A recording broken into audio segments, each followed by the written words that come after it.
Yeah. So I've just been thinking a lot about just the identifying with a astrological chart, and now having this new one that is more true.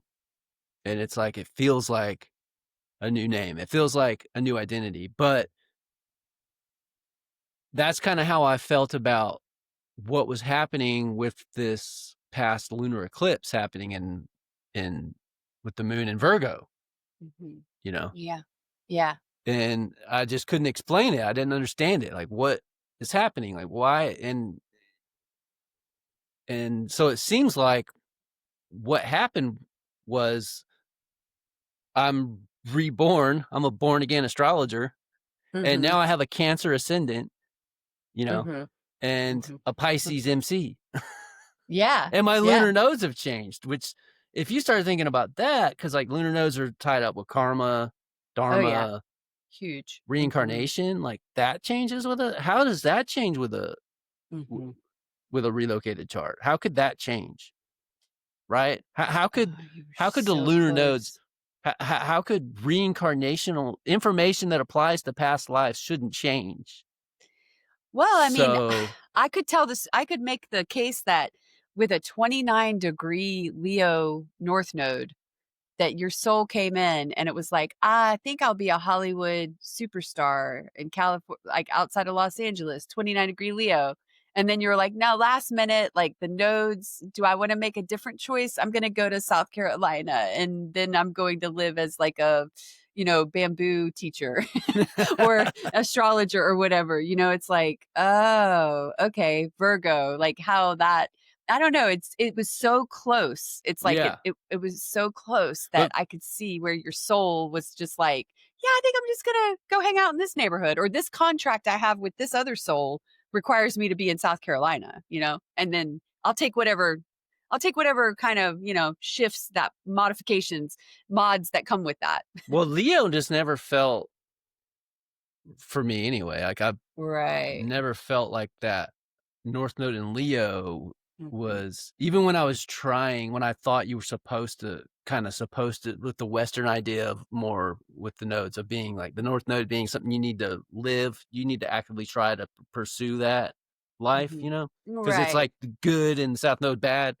Right. And so even when I was like, when I thought that was the case, and I was like, okay, I need to live this, I need to figure out how to live this North Node out. Yeah. I Hmm. was still just like, meh, I just don't Yeah. want to. I don't Like, feel, I don't want to be an astrology rock star. no, well, I mean, Yeah. yeah, no, well, the way I made sense of it was third house. I was like, well, third house, that makes sense. I'm a writer. It's Leo. Like I Hmm. get that, but it was Hmm. still, I Leadership just and didn't feel, yeah. Yeah. that it was right. Intuitively. Yeah, it didn't feel intuitively and right. Yeah. and South Node too, being Aquarius, kind of, I was always confused about, and Hmm. I just thought that was, well, it confuses it because it's like, in a way, it can confuse the symbols between Sun and the South Node, Hmm. right? Hmm. For me, it was like, if South Node is my Sun and they're in the same sign, Hmm. which happens. I mean, that's, what, I don't know, what, a 12th of the population maybe have that. I don't know what the statistics would be, but a lot of people are going to have a South Node Sun conjunction, right? Yeah. Hmm. Um, and so I would always wonder, like, okay, if the Sun represents like my ego, it represents spiritually what I'm supposed to be doing in an active masculine spiritual way. Hmm. And then the South Node is, more of this, which I've come to understand it differently now, since I've Yeah. put more meditation into what the nodes are. Hmm. But just the South Node being like, my understanding of it was, it's like your karma being what you've experienced already from past lives, what you come in with, that you're already kind of an expert with because you have Hmm. so much experience with it, and it's not something you need to really pursue because, karmically, you already did all that. So it's like, it's easy Mhm. for you, that kind of thing, but it's not something you should do. That doesn't sit well to me with the idea of what your sun represents in your nativity. Mhm. You see what I'm saying? Right. It seems contradictory to me Yeah. Yeah. to have Although those 2 together. yeah, well, it's funny because I think too it came up maybe in one of the house classes about how unusual it is to have like a south node planet, like a planet on the south node and a planet on the north node, like especially personal planets, to have a kind of a double whammy where you've got, that conjunction both sides, north node and south node, which is essentially an opposition between the planets. But, that energy of how unusual it is. And then also, though, then I started looking, and my dad has the sun conjunct his south node and in the second, and the moon conjunct his north node in the eighth. And I was like, oh, that's interesting. But so it made me think about a lot about that South Node Sun conjunction too. And then even having it like with yours being in the ninth, I could see how it's connected because you've got like the karma of the father and who you are as a Aquarian sun as a result of the faraway father, like the ninth house elusive father, the far off father. So it's like that's what you in early life, because the South Node is like right where we in early, it's especially active until what, like the mid 30s, or it gives you that as a primary experience that you have to kind of overcome, which might hold you back in some way, but also becomes your strength later on. And that identity aspect of the sun, who am I, like what is my solar energy, who am I as a man, like with having that signature. So I mean, I know that sounds kind of like a trite, like who am I as a man. That's like a really simplified way of putting south node sun, but it wasn't a readily available prototype for you to understand that in through like modeling. It's like you had to learn it. I've heard somebody refer to it as like, what is it? Like where you're parenting through what they didn't do. I forget the term, Yeah. but it's like you're having to learn how to be that person or that essence of your sun energy, your solar energy, your masculine, through what was not shown or given or shared, from the father, from the ninth house. But of course, anyway, but yeah. Yeah, well, 8th house, Sun, Oh, Mercury, right. like I There you s go. that's been a thing, and so it kinda helps with whole sign house too for me. It's kinda this Mm, development mhm, has because, equal house, I wanna say now equal house with this new chart, I think mhm, it has it in the ninth.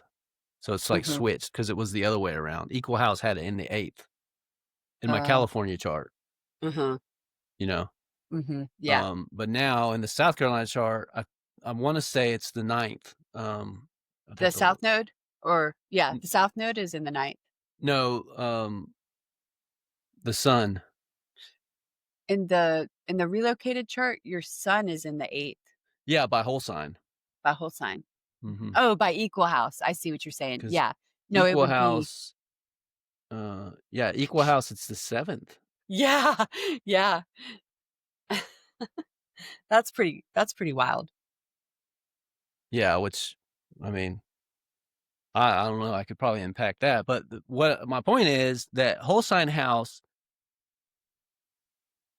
I've been stuck on equal house, but I haven't really been able to figure out why really. Why couldn't I let that go? And it could just be because that's what I started with. Mhm. Um, And you're a fixed sign. You're I'm like, "I get it," but that might just be fixed energy of, like, resistance to kind of going back to the default in a way, like, perceptually and otherwise. well, I've Like just spent so much time too with the whole house system debate mhm, in general. And the biggest epiphany with all that is that all of them are symbolic. mhm, yeah, mhm, And in the whole sign house, It's like, how symbolic do you need to get? Because whole sign house is just what sign's rising. Mhm. That's it. That's all you need to know. Yeah. What sign is rising? Yeah. Which now you can't figure that out because now what constellation is rising you can look at, Uh-huh. but that's not Yeah. what sign's rising. Right. So I guess you could know what constellation's rising and then fix it if you know it's off by 25 to 24, 25 degrees, depending on Mhm. what, you know, Mhm. Ianamsa you're going to use Mhm. to correct it for precession Mhm. of the equinoxes. Mhm. Um, but this whole thing with the relocated chart and the angles changing, because that's what we're talking about, right? With this, like the angles are the horizon Mhm. and the ecliptic, essentially. Like the horizon being Earth defines Uh-huh. that. What Uh-huh. sign is rising is that's the Earth's rotation, right? Right. But the north south is the Earth's axis tilt. But because it's the I gotta put this up because I need to visualize it as you're talking. okay. So yeah. So So continue. I'm the Earth is tilted towards Cancer, Mhm. right? The 23 is it 23.45 degree axial tilt of the Earth, Mhm. which is what causes seasons, what causes precession. Um, although there's some debate there now, but anyways, it points towards Cancer, right? And that never changes, and that's Right. true. That's true for both hemispheres. That's Right. true for the southern hemisphere. Do you have your do you have Armillary your sphere. yeah. Because I Yeah. think you were showing me that last time and I don't think we recorded, but it really helped to get that visual because I don't think that the chart here is gonna really help. I was thinking it Um. might, but Well, okay. Let me see here. So this may be difficult to do as well because it's okay. Well, tilted. It's tilted. So I've got it tilted. And you can see me moving that. That's the tilt, uh-huh. right? That's latitude changing.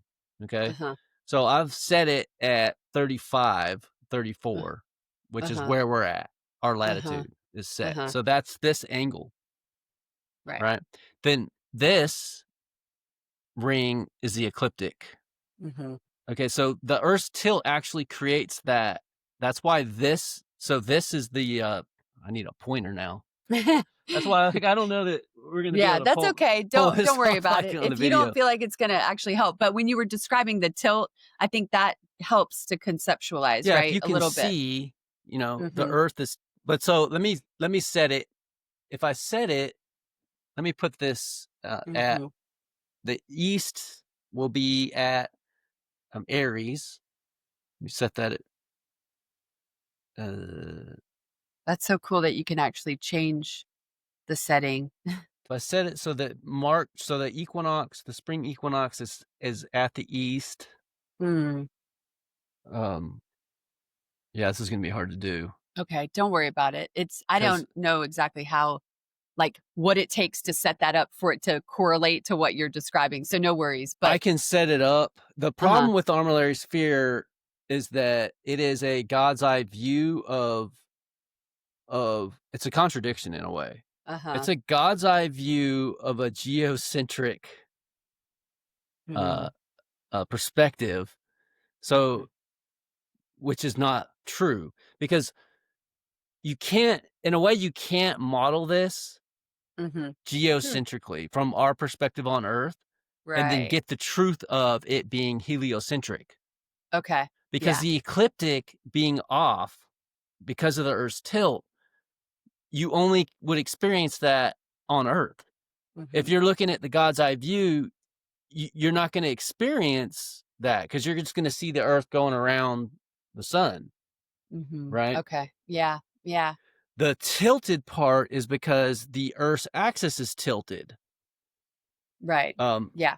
and Gemini Brett does an amazing job explaining all this. So Okay. I mean, I Yeah. want to get to a place where I can explain it. But is there, yeah, you mentioned, is there like because you said that he does a good job explaining it. Is there like a particular video that Yeah, it is, the very I think it's the very real astronomy of the tropical zodiac, I think is the name. okay. I can put And in the video, I can put a link up to it oh, yeah, yeah, probably okay. in the Cool. but Uh-huh. what I was talking about with basically the 2 great circles being Mhm. the meridian Mhm. and the, prime vertical. Mhm. So the prime vertical defining the ascendant descendant, and the Mhm. meridian, our local meridian defining our north south. And how that changes with the astrocartography. Yeah, Uh, right. y was I going there?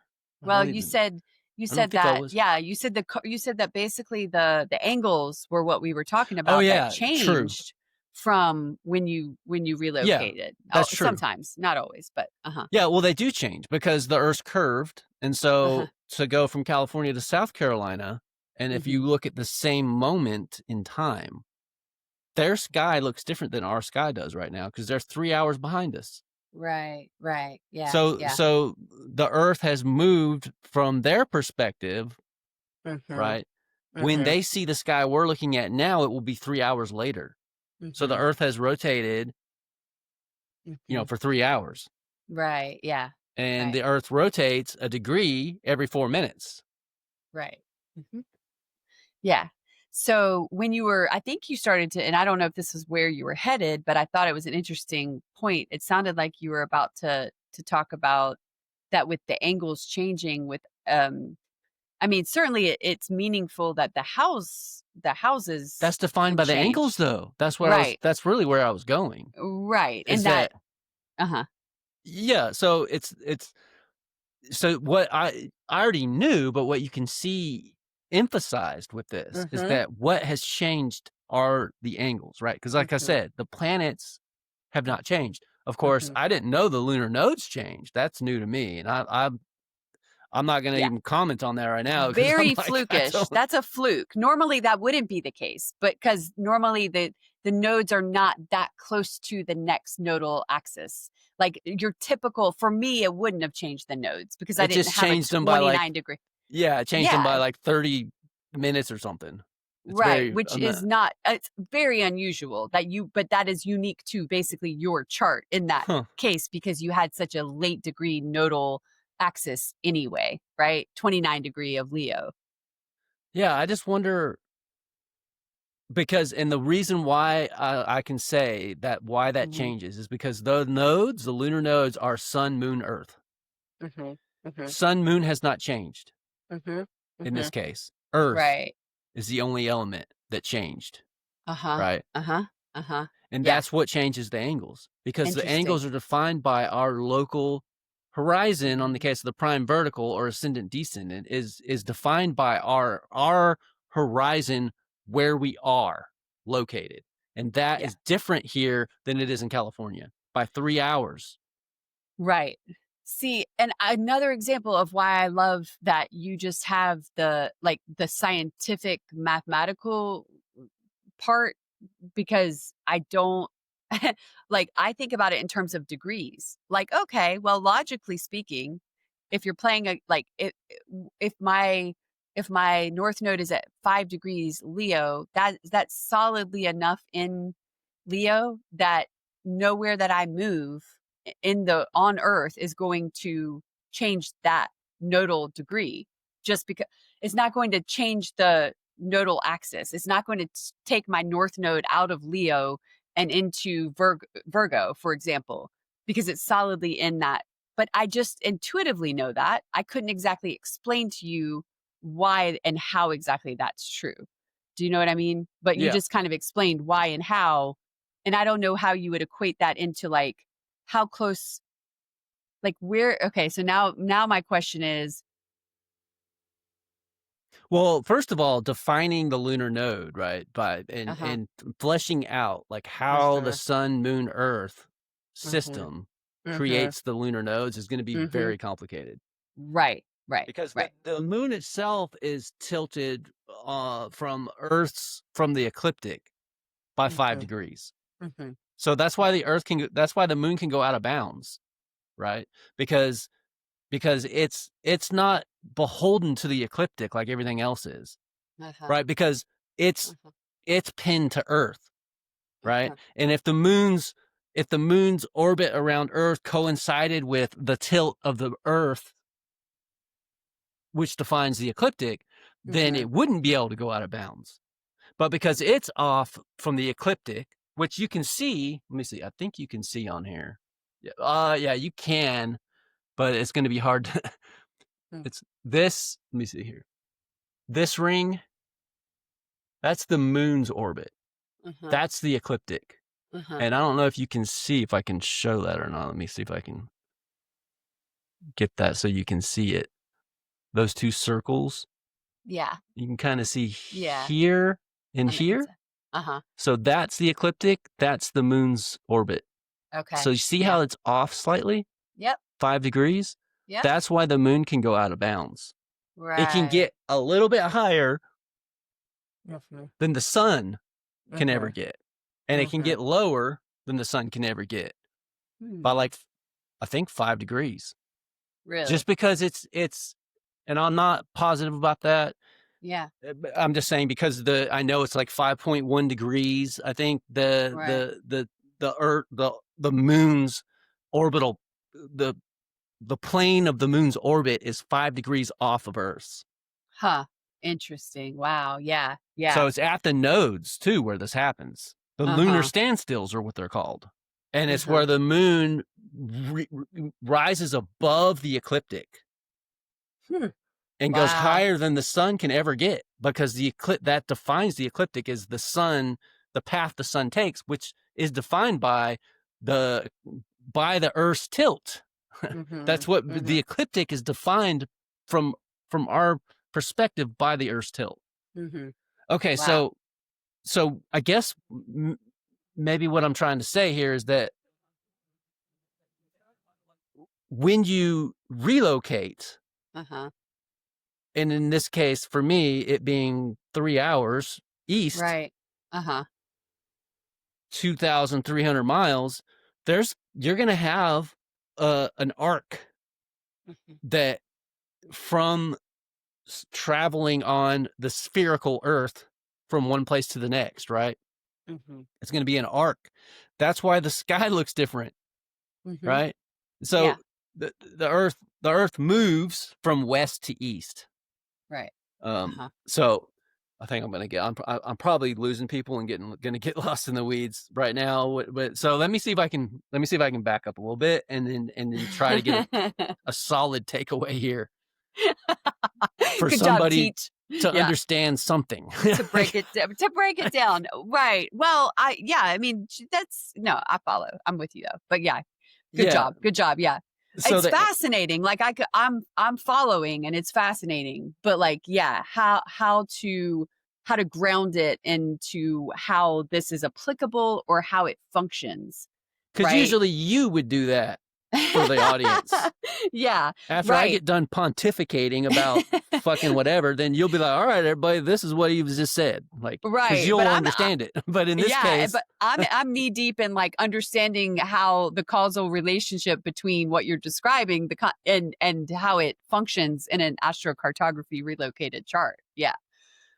Yeah. yeah, so Like there's a so is lot there of an meat example? Yeah, there. there is. Is there an example of how like to go back to the question of even the node, the north node and how many degrees off or within a sign would a node need to be in order to possibly change when you I have no relocate a idea chart. Yeah. because, again, like I said, the Mhm. node itself, we call it the lunar node, right? But it's not just doesn't just belong to the moon, Mhm.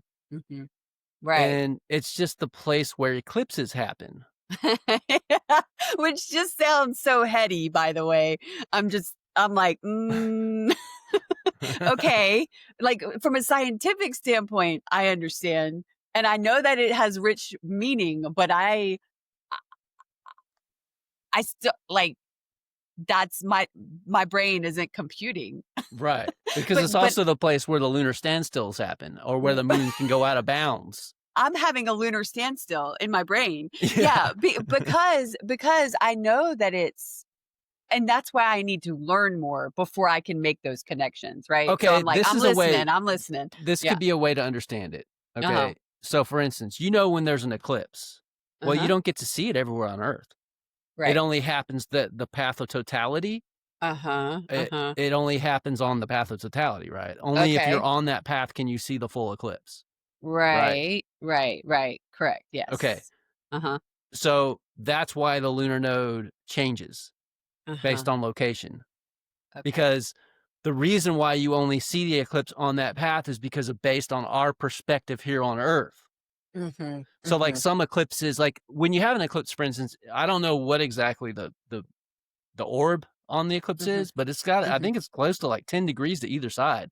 If Okay. you have a Yeah. full moon or a new moon, Mhm. at the lunar nodes, right, Right? you'll have an eclipse if it's within a certain range. It doesn't have to be exact to the degree, Uh-huh. Uh-huh. right? It can be, like, Yeah. 5 degrees off or something like that, and there still be an eclipse, Right. you know? Uh-huh. Uh-huh. So because the Huh. moon's not changing, the sun's not changing, in this case, just my position on Earth changed. So it would Mhm. be like if you could have seen an eclipse in California, in South Carolina, you're not going to be able to see it.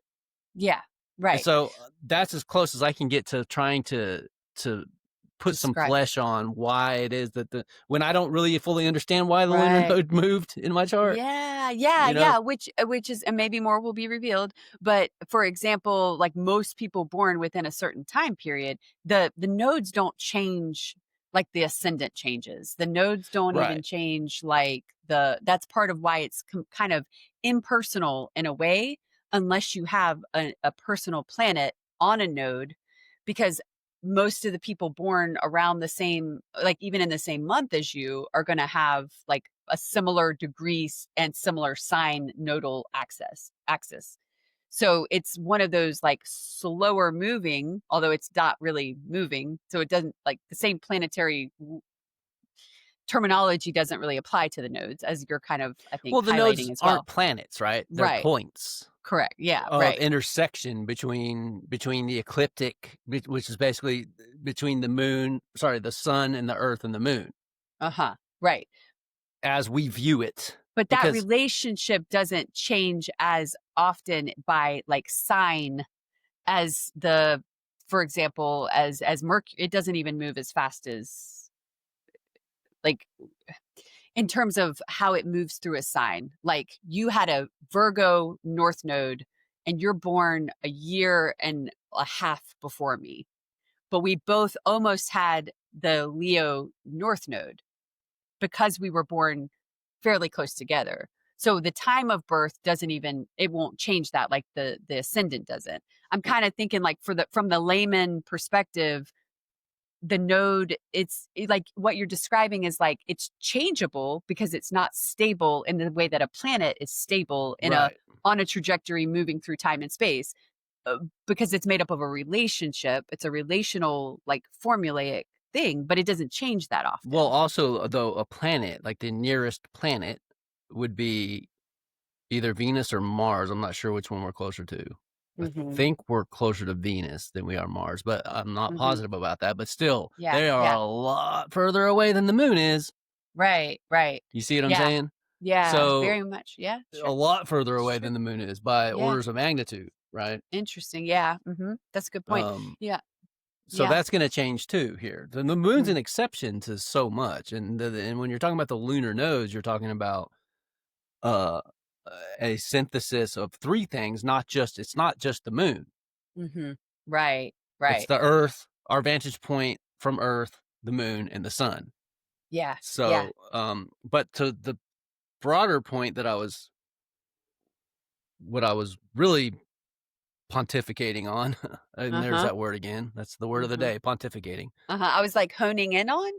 Yeah, I but like it. It's like it makes me feel like a wizard, when I uh-huh. pontificate. I should go put my wizard hat on. It's on tone. Have you seen my wizard hat that I made? Oh my God. Okay. This will be worth it. Let me get it.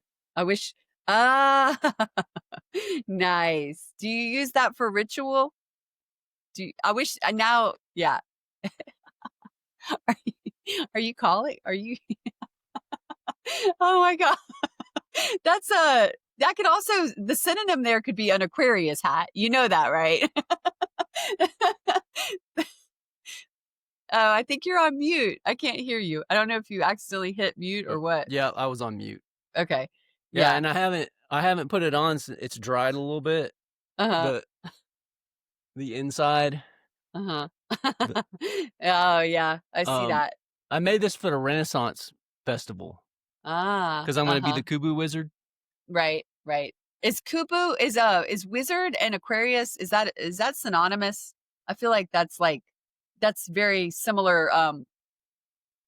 They're the two you often find together. Like that's super cool. Did is that what's that hanging? Oh, Wendy made that. This is just bamboo that's been a cross section Uh-huh. Cool. and So then hanging on some string. oh, that's very cool. I love Yeah. that. I Love gotta it. yeah, the kudzu has changed slightly on the inside band here since I Uh-huh. made the hat, Uh-huh. Yeah. which this is the first hat I've ever made, and, I set out to make a wizard hat, Mhm. Mm. and, Yeah. I think I succeeded. I think you did. I was gonna say that's, I would attribute that to the South Node in Aquarius if you still had it.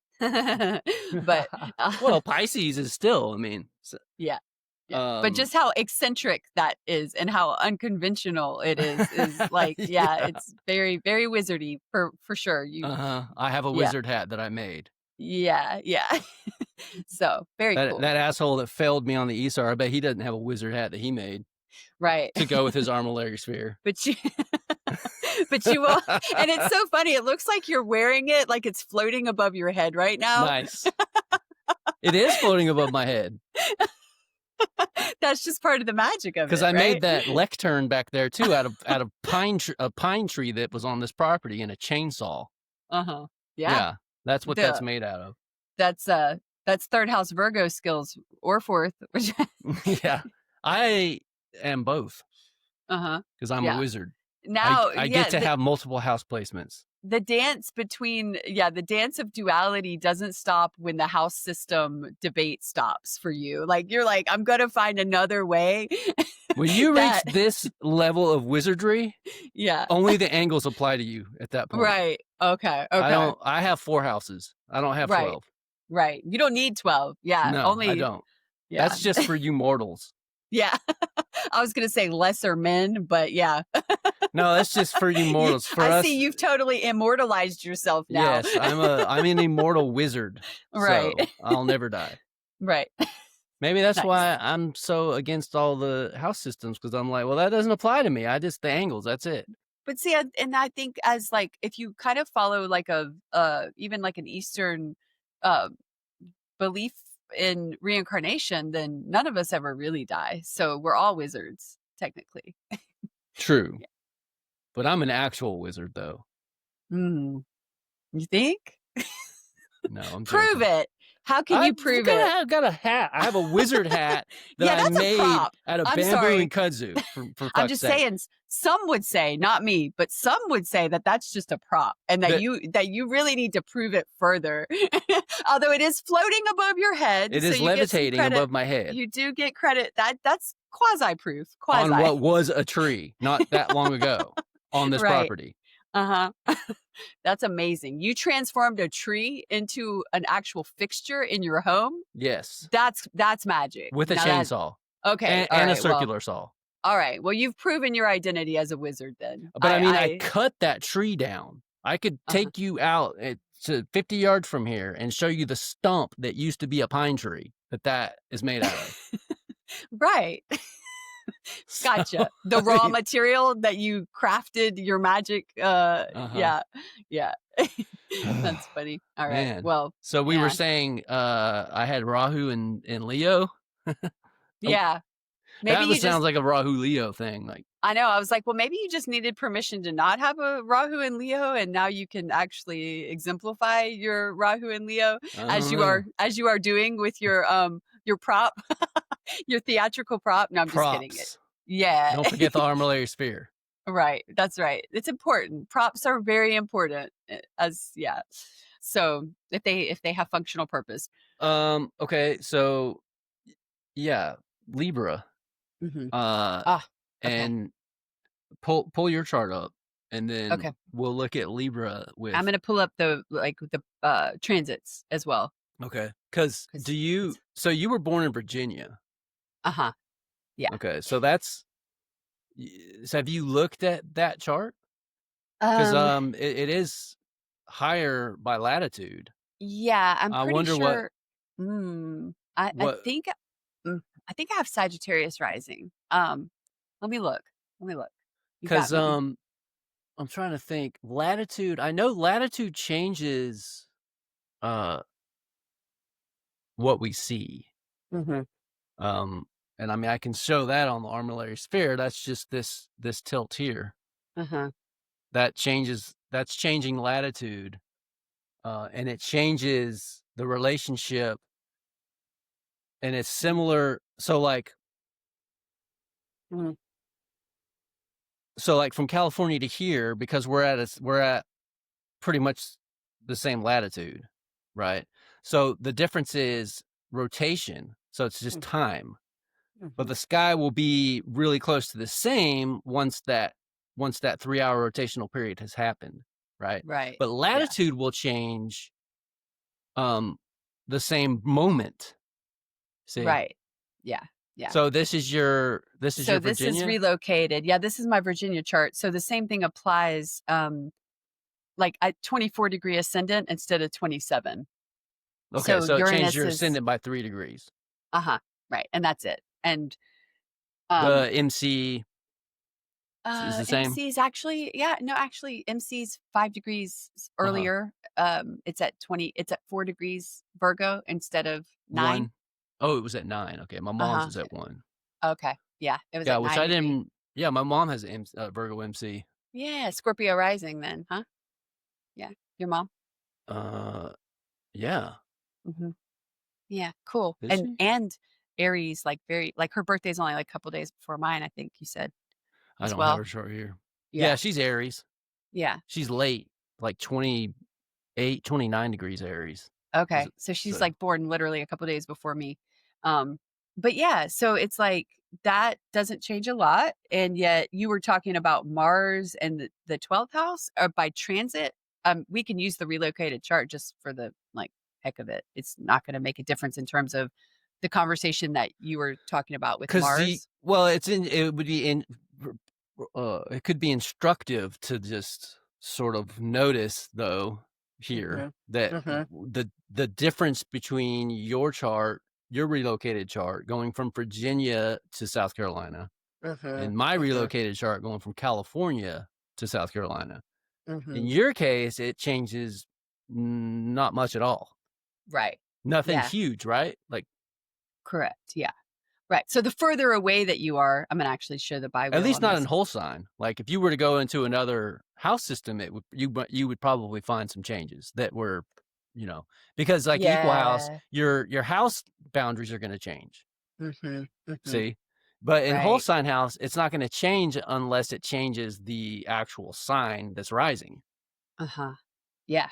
Right. Exactly. And since it's Yeah. retrograde, um, in your case, it retrograded. It went Mhm. backwards because Yeah. Virginia is a higher latitude. Mhm. Mhm. Right. Yeah, that's a good point. And so, um, yeah, there's the significance of how far away you go is gonna change the further away you go, the more your chart changes, right? That's just sort Right. of the more your relocated chart is gonna change and And look different. and I would like to be able to explain and we're right smack in the middle of this shit that I've been trying to understand Mhm. for myself Mhm. with the armillary sphere, with some of the books that I've gotten, with the astronomy of astrology, and trying to Mhm. figure out like how these things change based on latitude and longitude. Cool. What Yeah. changes, how much it changes, that's a central question for me. Uh-huh. And I get it Mhm. enough to get it for myself, but not nearly enough to try to explain it to anybody. Right. Right. I would just Yeah. confuse people because I can't teach it at this point, right? I don't understand it enough. Yeah, yeah. So, But when you do, because I know you'll grapple with it until you oh get yeah, it, I'm gonna get then it. Yep. you can hopefully share it and teach it, and, I think that'll be great. I'll look forward to that, And if actually. anyone listening is just dying to know now, then go find Gemini Brett because that's what he specializes in. One of his Yeah. like the astronomy of astrology. Mhm. So Yeah, he's yeah. got a If you lot of free material you can go check out. cool. Yeah, So, awesome. but anyway, you sure you want to leave this relocated chart? Because if we're going to talk about your chart, we should talk about what the one that applies to you. Now, Okay. Yeah, yeah. unless you want to talk about your No, Virginia I chart. mean, I use my natal Richmond, Virginia chart, so we'll use that. Yeah, Okay. yeah. I'll That so yeah, just that's your chart in South Carolina the one that I that you just just showed, had yeah. up would be the one. Right, right, Huh. right, would But be my then that would relocated. apply to you more, It does wouldn't it? apply to me. It would technically by using Put the it same back up because logic. that's the one where yeah, because we're Okay. talking you're in South Carolina, you're not in Virginia. Right, right, Yeah, so it touche. makes sense we should talk about because I mean, that's the chart that's gonna apply to you right, now. And consistently to yeah, for the sake of consistency on the astrocartography theme of the day, and let's you've do it. you've been in South Carolina for, like, 14 years now? So I moved to South Carolina when I was 3, and I lived in South Carolina till I was 18 in the Greenville area, and then I moved away to Atlanta, which doesn't change a lot, until I was 25, and then no, wait, 27.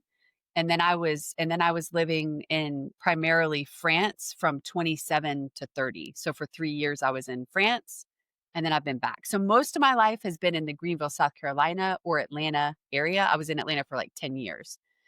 So the relocated chart for South Carolina and Atlanta is going to be more accurate than the Richmond, Virginia, because I haven't lived in Richmond, Virginia since I was 3. Right. Yeah. Yeah, so As we definitely should look at your South Carolina chart. as small like minimal of a change as it brings, it's still, if you want to talk about refinement and accuracy, probably if we're going that route. Well, Yeah. wouldn't it change transits? It would change, Hmm. um, Yeah, it would. uh It would change timing of transits. yeah, Yeah, for and sure. by 3 degrees, right, with your ascendant MC. Hmm. Hmm. So, I see and descendant as well.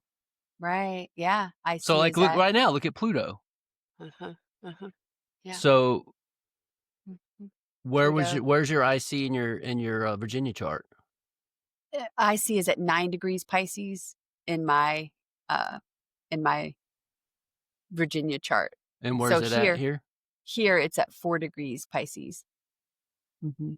Okay, yeah, I was looking at okay, that makes sense. I was looking at the outer wheel. I was Yeah. looking at the current IC, the transiting Okay. IC. Yeah, which is Okay. wild. What do you have it for? What were we just talking about with your what is it, your palace is at 4 degrees Pisces, yeah. Pisces at 4 degrees? Okay. Mhm. Um, yeah, so that throws my IC into a closer that puts my IC near your relocated, uh,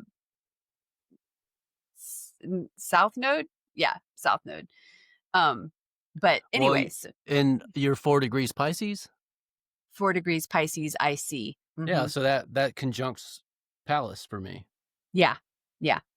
So that Pisces synastry is I mean, it was there before, but that 4 degree just kind of puts the Pallas IC conjunction, like, almost exact, Well, it right? also moves my south node too, Uh-huh, right, and into creates Pisces. yeah, and so it creates, like, a south node IC, which, yeah, that would make sense, you know? Um, so, yeah. So, what were you gonna say about Mars? About do you think No, that no, Mars no. transit what? Sorry, we're your south node I see, it'd be MC for me. Yeah. My, south node is at my What MC because it's Pisces now, right? It moved from Aquarius into Pisces. Right, but your south node is by synastry on my IC, Yes, but your south node is also conjunct your Pallas. wait. Yeah, Yes. your palace, and it's your south node in your ninth by your relocated chart, right? Yes. Okay. Yeah, yeah.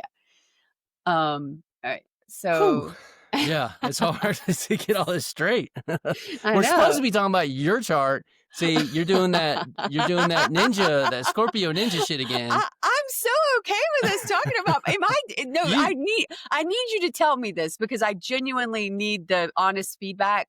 Do I do that? Like, do I make it so that I'm not talking about myself? you Because don't intentionally. I'm not okay, it's because not intentional. It's your no, but Scorpio rising. it's true. And I'm like, I think I have a long-standing, like almost ingrained habit pattern of not of like deflecting away from talking about myself or at least taking the initiative, which is part of why I was thinking about this. I really want to be able to be open bullshit like Scorpio rising. I Yeah. do though. I want to be able to be like, I want to be able to be transparent, but then I don't know how to do it. I struggle to do it unless I'm asked probing questions, like scorpionic questions. And so I almost feel like debilitated. And maybe it's it's the projected sun Venus because it's like, well, unless somebody knows, unless somebody asks me a question, I don't really like know how to just like in that Piscean way, just be like, blah, blah, blah, blah, blah. Here's all my stuff. Like, do with it what you will, you know? Yeah. It's like, Well, I mean, there's truth to the Scorpio secrecy. yeah, yeah, It's just Wendy's like that. Like she's right, Scorpio sun. right. And it's not Scorpio intentional. Uranus. Right. And she's just, that's like what she's made of. It's not like Yeah, she she's can't. trying to be No, secretive, right? Like, that's not, Scorpios aren't necessarily like consciously being secretive, no, right? not at You all. know? It's Yeah. just how you are. Yeah. So, but as I've been reflecting more about that, and I think what you've said, because you've mentioned this a couple times, Mars, you've said Mars, kind of like with what's going on with me. And Uh-huh. I think you're right as far as this transit, because Mars is my ruler. It's normally in the sixth house because I go by traditional rulership, right? Pluto's not my Mhm. ruler by traditional standards. So Mars went through and it activated, it crossed over my Saturn, my Mhm. recently direct Saturn by Mm. progression. Mhm. And I think that is stirring up a shitstorm in Mhm. the midst of the Saturn or like shitstorm. And I'm not looking Yep. for drama. I'm really not. Like Me I either. I mean, right. no. No, I mean, like, I'm not one to like try to fabricate a big dramatic tale about what's going on in my chart. But in terms of what's been going on for me, like subterraneously on the third, fourth house, I had a huge fight with my sister. I told you about that.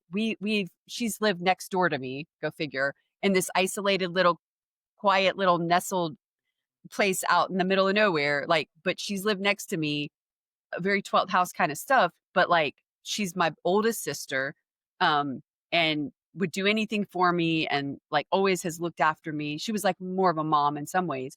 And like we end up in this awful fight. And then like all this stuff is getting triggered around like the foundation of my like even my relationship with my father. And I was like, what is going on? And why am I having this need to almost like fall apart when it comes to my early childhood? Why am I being drawn into my early childhood's roots? And it's not even so much security. Like financially, I'm not and it's not even like a financial security thing as much as it's like a, oh God, I'm seeing like the full extent of my childhood and how 12th house it was. It and like despite all the good things and all the siblings which supported me and were there and I don't know what I would have done without my siblings. Like I don't think I really ever have seen it from the outside in of just how difficult in some ways my childhood was because with an exalted Saturn, I look at that and I'm like, okay, well, that all of that difficulty of my childhood, which I never talk about, it's like it's in a vault. It's literally locked down on the lower half of my chart. I don't talk about any of that, but it's all part of what has made me want to transmute and do my own transmutation. Like I'm not talking about theoretical, like you turn your lemons into lemonade kind of stuff. It's like all of the difficulty of transmuting and changing and going through the dark night of the soul, I was doing that in like really difficult conditions as a kid, and all of the stuff that I went through, that is exactly what made me want to be the person. Like it made me who I am, just like it makes us all who we are. But the fact that we even come out of that in any way with grace or like dignity, like it's, you know, surprising that I'm not like a drug using, like, strung out prostitute today. Like, I mean, it's like, okay, but on bad days when I'm kind of in down in the dumps and I'm just like, man, did I like take a vow of poverty? Did I like decide where in my chart is this vow of poverty and like service to others, but without out, like, is this a lifetime when I'm just supposed to burn off karma, like, and not have any fun because I don't want that? But then I'm also thinking like, well, you didn't have the childhood you have so that you could come out of that and like party on a yacht. Like, did you? Like, I don't think that was what it was all for. So yeah, it is to serve others. It is to serve and help other people transmute and heal difficult circumstances and their pain into something that can alleviate suffering and help them burn off and change ancestral karma down the line, like, and so there is a purpose to it. Like all suffering has a purpose, right? But I just didn't realize, I'm like seeing how clearly my chart is about suffering having a purpose. And I don't think of myself as somebody who has suffered a lot because I don't have a lot of Pisces. I don't feel like I know I've had it way better than so many people. So like that isn't really a gauge point, Um anyway, am I talking around it rather than like being direct? Maybe a little bit, just Yeah. without. Well, you're just not giving specific examples, I would Uh-huh. say, Right. of Yeah. like what you're talking about in your childhood. Yeah. So, which I respect. I mean, I don't know, because Yeah. it's not like you're just sharing with me, right? I mean, you're sharing with Uh-huh. everybody R- who wants to listen at this point. Right. So, Right. Right. The guarded baby Scorpio. steps, baby Yeah. steps. Right. Right. But Right. Right. interesting. Like I was looking at your south. Your K2 is in your fourth house, Uh-huh. Uh-huh. and Pluto is Uh-huh. transiting your Right. south node. Yeah. Right. Yeah. Um, and Interesting. Yeah. specifically right now, so is the IC. Uh-huh. Uh-huh. Wow. Like this moment, Yeah. and then, but also, right, you got further, right, Moon Pluto, Mhm. transiting Moon is right now transiting your Pluto, which is also square Pluto, the square Pluto. No, Yeah. no, trine, right? Uh-huh. Or is it? Square. It's square. Is It's it about to square? be at 1 degree Scorpio, and it'll It's be just out of squaring. sign square, right? Uh-huh. Yeah. Yeah. Yeah. So like that's Moon Pluto, Moon Pluto, Moon Pluto, Moon Pluto. What the fuck with Moon Pluto, man? Even with you, see? Because it's fourth house, right? Transiting your fourth house with the transiting IC, which is fourth house. Right. Well, because I'm clearly supposed to be part of this work. Like Right, exactly, that's yeah. and Are and we it just seeing Moon Pluto everywhere? I mean, I mean the eye does see what the eye wants to see, but yeah, but this is ridiculous. we opened up the episode talking about the moon Pluto dynamics happening right now, and then literally like just like a bookend. It's like, oh, and by the way, Susan, here's your chart, and here's all the moon Pluto Yeah. shit going on for you. So have Yep. fun. And Scorpio, because Uh-huh. Scorpio ascendant. So, Yeah, and you yeah, you mentioned, you know you use the ancient rulerships, but right, I was yeah, thinking about this morning too. yeah, Um, in archetypal astrology, uh-huh, it's like the opposite. You know, the outer uh-huh. planets are the what's most important. I feel Yeah, like in yeah. The archetypal unfolding of astrology. the evolution of the soul and the aspects from those outer newer planetary, not they're not newer.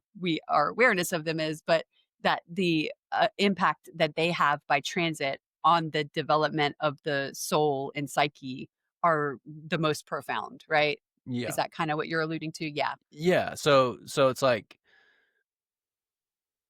Pluto rules Scorpio, Hmm. and Hmm. that's all Pluto's ever ruled. Yeah. Yeah. Um, at least as far as humans are concerned. I mean, who knows if we're even right about that? I mean, but in Right. modern astrology, Pluto does rule Scorpio, Right. and Yeah. which would make Pluto your chart ruler, Uh-huh. not Right.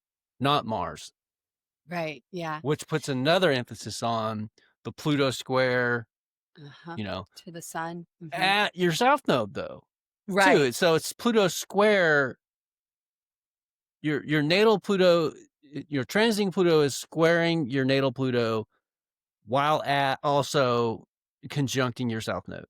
Right. That's And heavy. it is, and I'm over here like, I don't understand. Like, this is why even astrologers need astrologers, because I'm Yeah. over here like, I don't understand why the weight of all this childhood shit is, like, on my like, it's literally taking over my body, and I'm, like, getting all teary-eyed because I got mad at my kid, and then all the like, this whole, like, shitstorm of, like, my childhood comes my dad, like, that dynamic, all of that, and, like, I'm crying because 'cause I've, like, lost my dad again, again, again, again, again.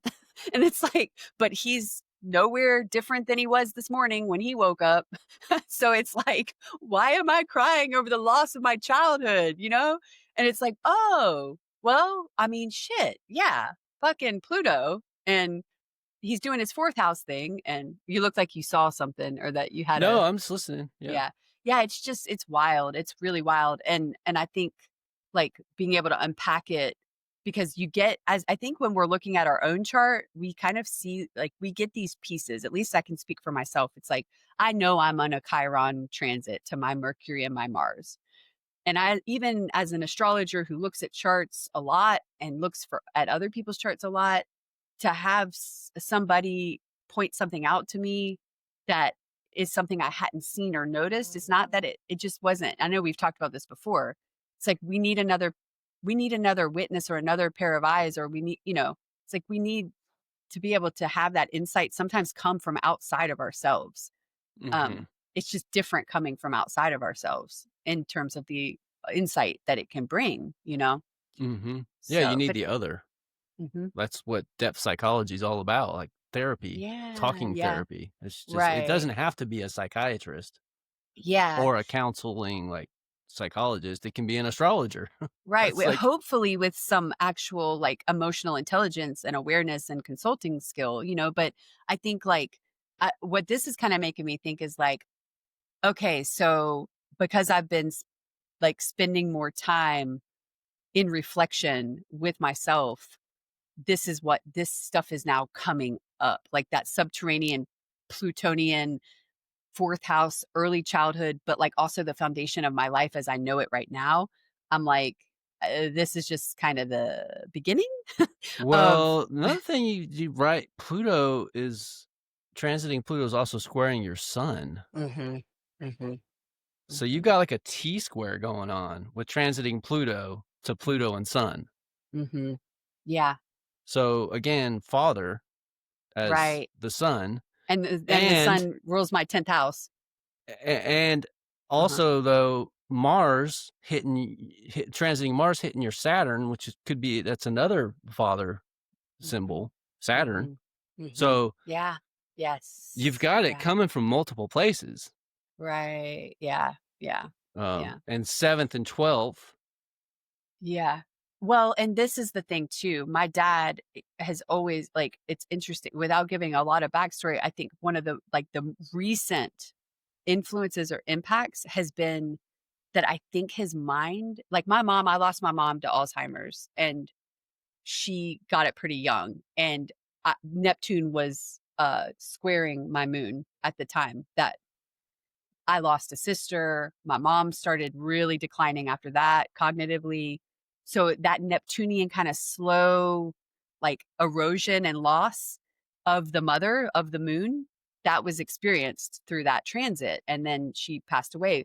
But my dad has always been very like, that's the sun in Taurus. Like that's he's the rock kind of like he was always at a distance, but in many ways he was the consistency. He provided the consistency of like my psyche needed because my mom was very unstable in a lot of ways and had a lot of trauma, moon Uranus by natal. but his cognitive decline is like it's happening, but there's not any kind of like, and just like it was with my mom, because her partner was in denial about it, I don't know if I'm imagining it and he's just become like very distant, or if he's actually cognitively declining because he's just not present in the way. So there's just been like, and there was a lot of like actual stuff that happened in like a couple years ago. And that loss, I'm feeling the loss of my dad, and like in a way that, like, you know how they say you can never really grieve the loss of something you didn't have, right? And so, like, my 4th house ruler being in the 12th, he moved out when I was 5, and then he lived in Atlanta, or he lived in Charlotte, then he moved to Atlanta. Like, he really he showed up in very kind of consistent ways. Like, he would come to my basketball games, or he would always be there to pick us up every other weekend. I knew I could count on that. Like, there were emotional ways that he showed up, that he was present, but then like he was always far away. And I'm almost like seeing the extent of like his value choices and where they led him, which was not toward his kids, you know? And all of my goals and my choices in my current reality are to allow the fostering of my daughter's relationship with their father, like to a fault, probably, because it's like, I'm like, oh, this is my unresolved stuff that I am making choices so that they have constant access to their dad, because I didn't have access to mine, you know, and and so it's like, okay, well, there could be a lot more around that as I'm like healing the stuff that I did. Yeah, how do you heal how do you grieve what you never had, or, you know, that, how that saying goes. Have you heard of that saying? It's like hard to Well, grieve something you never had, the loss of something you I never don't know had. that I agree with that though. Mhm. Um, I think I Yeah. understand the logic, Mhm. but, you can grieve something you never had because you never had it. You can be Yeah. grieving for that, right? For the Right. lack, Right, right, right? right. You're grieving the like in my case, like with the father, Yeah, same yeah. situation. Well, Pluto not the Sun same, but conjunction that you've got going on, right? But yeah, yeah. yeah. Um, so that is central to the story of my life, Mhm, mhm, right? The story with my father. And so it's like I've been grieving that my whole life mhm. in a way. Yeah. It's a wound that's always been there. Mhm. So I don't know, grieve something you never had. I'd have to think about that more. But Yeah, we're talking about you and your Pluto is transiting your 4th house. And I right. feel like Yeah. because Scorpio is your rising sign and Pluto Mhm, would be your chart ruler by those mm, standards, by yeah. modern standards, That's a significant, uh-huh. very Yeah. significant. Yeah, and it's at your south node and it's squaring your sun and it's squaring its Pluto squaring its natal position. So Mhm. you have well, Hmm. it's by whole sign, you have a Pluto opposing your sun by whole sign, Yeah, which would yeah. really be your sun Venus, right? Mm. Because you can't really talk about your sun without talking about Venus. Exactly, Your Venus right. is what, 5 degrees Yeah, Taurus? 5. Yeah, And so your it's sun is active. 1? Yeah, yeah. Yeah, so you have a Venus sun, Mhm, mhm. right? Yeah. And then you have a Uranus moon. Mhm, mhm.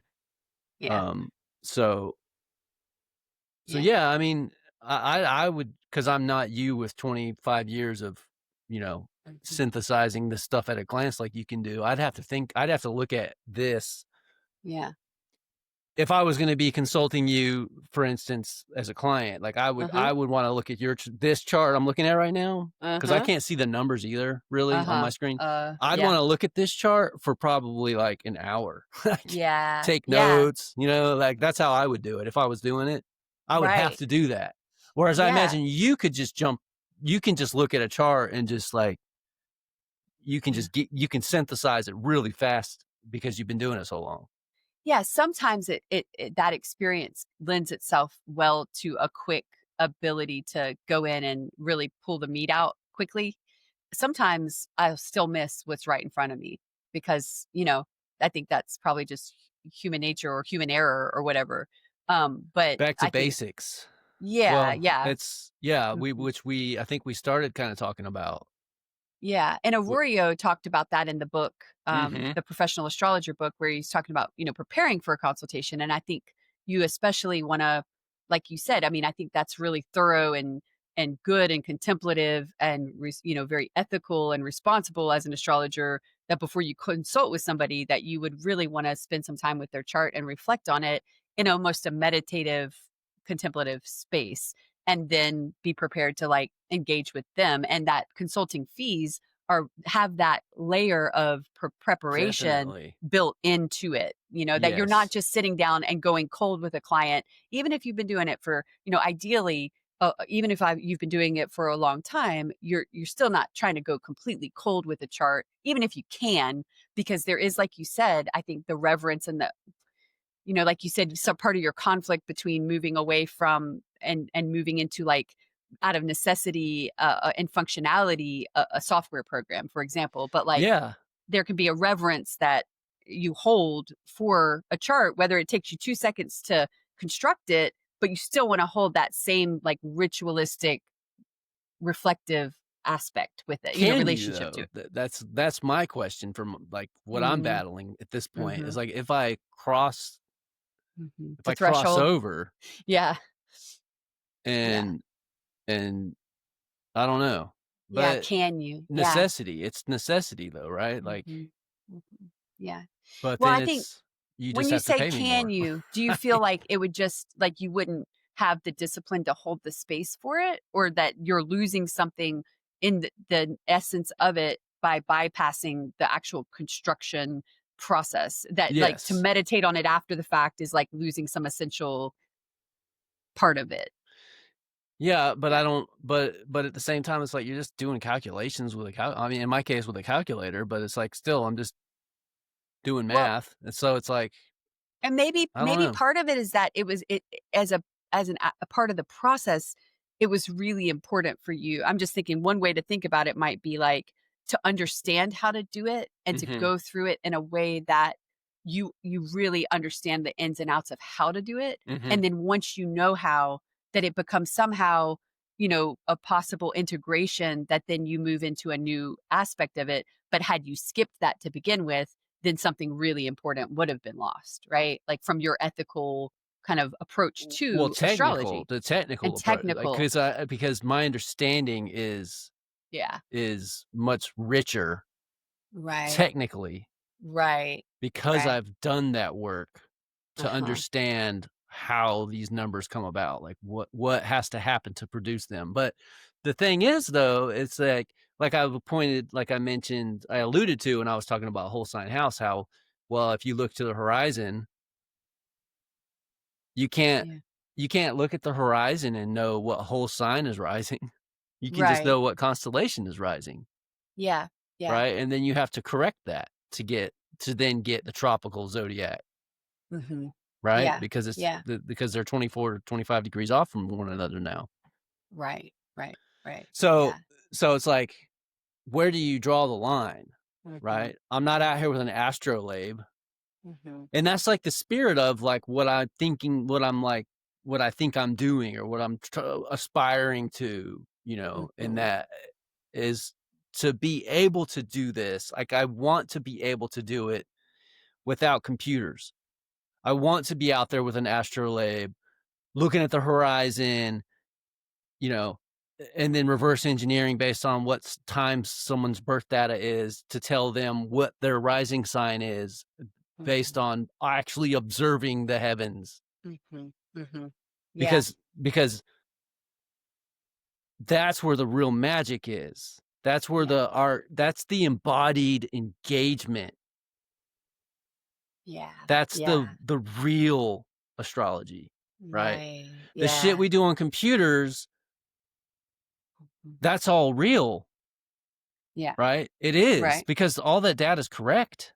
If it's got contextual, I think it has to have contextual presence, though, and contextual richness, and then you can draw meaning from it in a way that is, I would even say, like, I don't necessarily know that ethical is the right word, but the Let's take your chart down quality. now, by the way. Okay.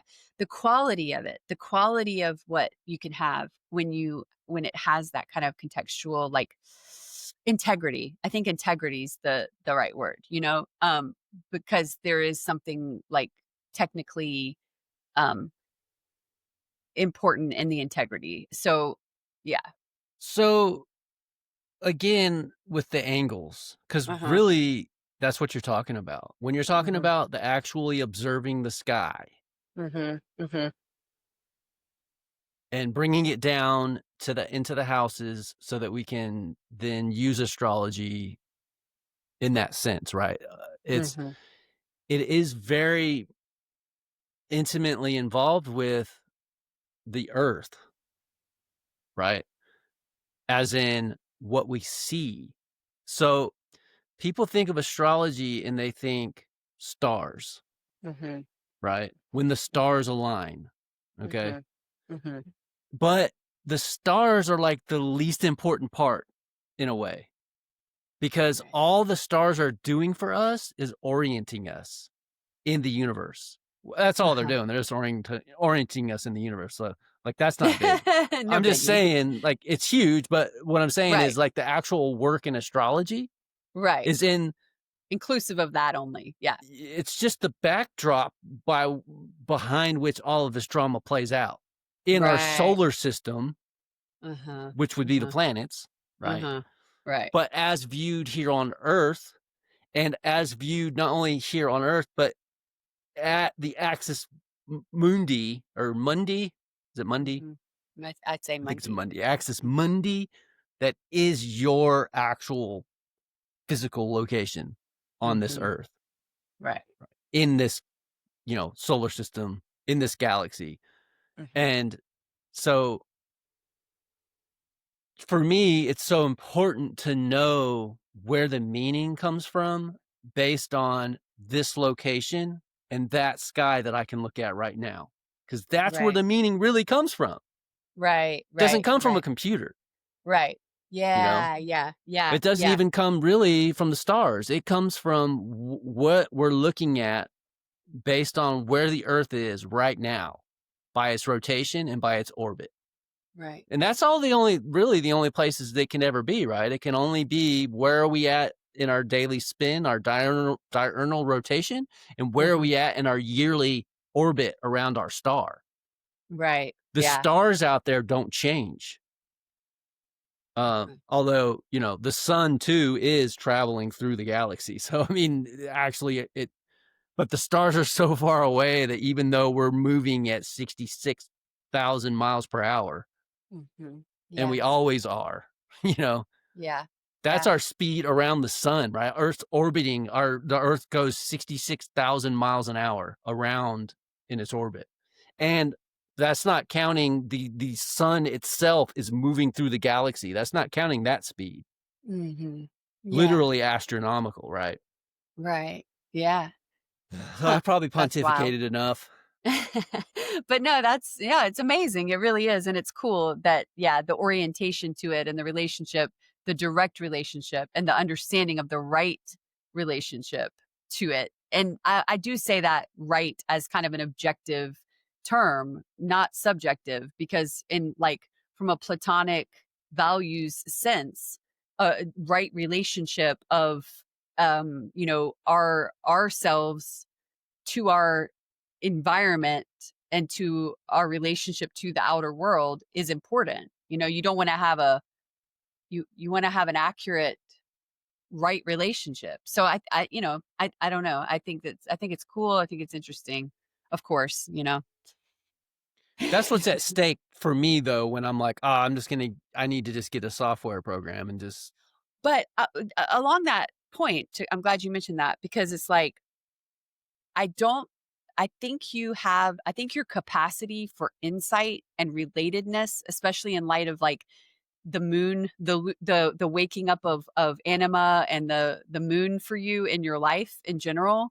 I think your relational capacity and the insight that that can bring through astrology to other people and kind of that Venus Pisces way. And I know you probably associate the Venus Pisces a lot with like your bamboo and that, and like your artistry.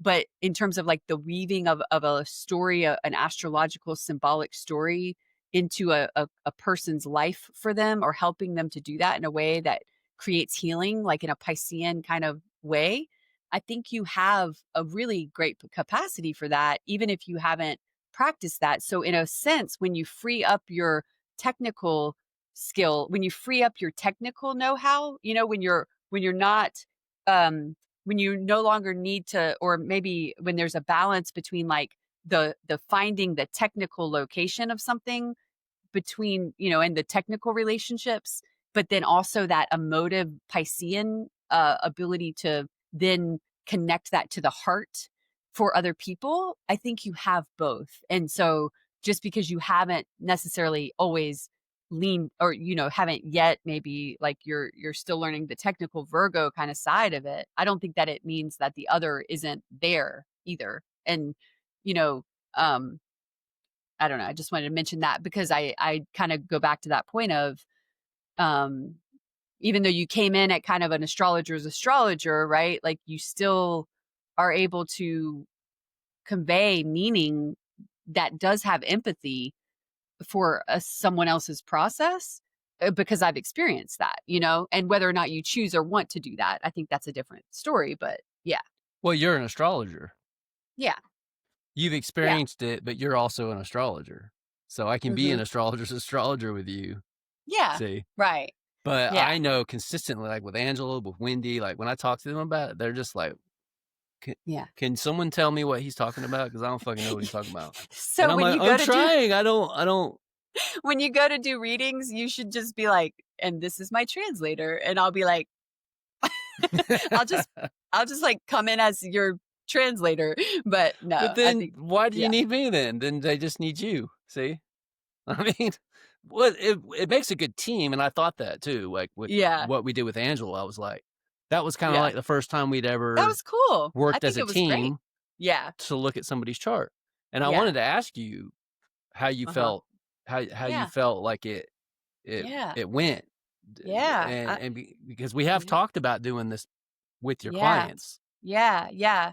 It felt really, really natural. It did. It Mhm, felt like it was really great because I think, and I hope, and I wonder, since you are family, if she could give you feedback. I'd be curious if any feedback she had to give you about it.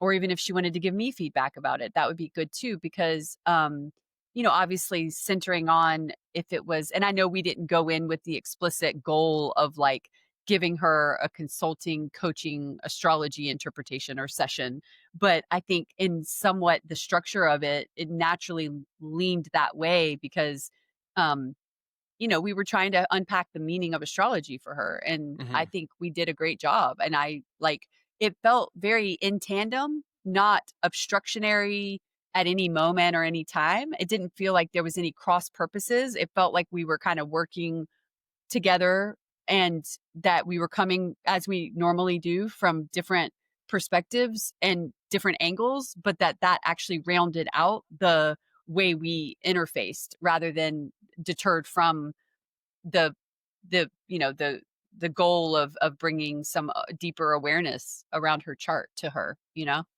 So yeah, I thought it The was thing I good. keep coming back with my style is mythical. Hmm. Hmm. Like, when I explain this stuff, I have to do it mythically.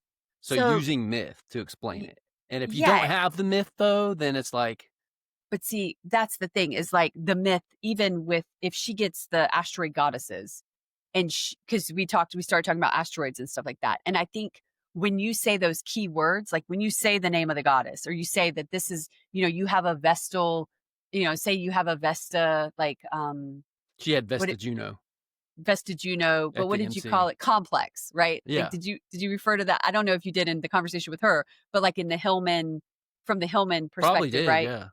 Yeah. Yeah. And so breaking that down and being able to say, because in some ways, like the psychological aspect of what that is symbolizing is where the translation occurs, and your knowledge of the myth is really strong. And it says something's going on with my internet. Yeah, I But just like, saw that too. yeah, your knowledge of myth is really strong, and my knowledge of the psychology is really strong. But then we kind of like have to like that part. I think could maybe use refinement where I could be stronger in myth, and then like you could distill into psychological language of like, and what that means is that you're kind of you're needing to, yeah, so that part I think will actually develop naturally um as we do it more, you know, and Mhm. as we both kind of uh like develop and integrate within ourselves more of that.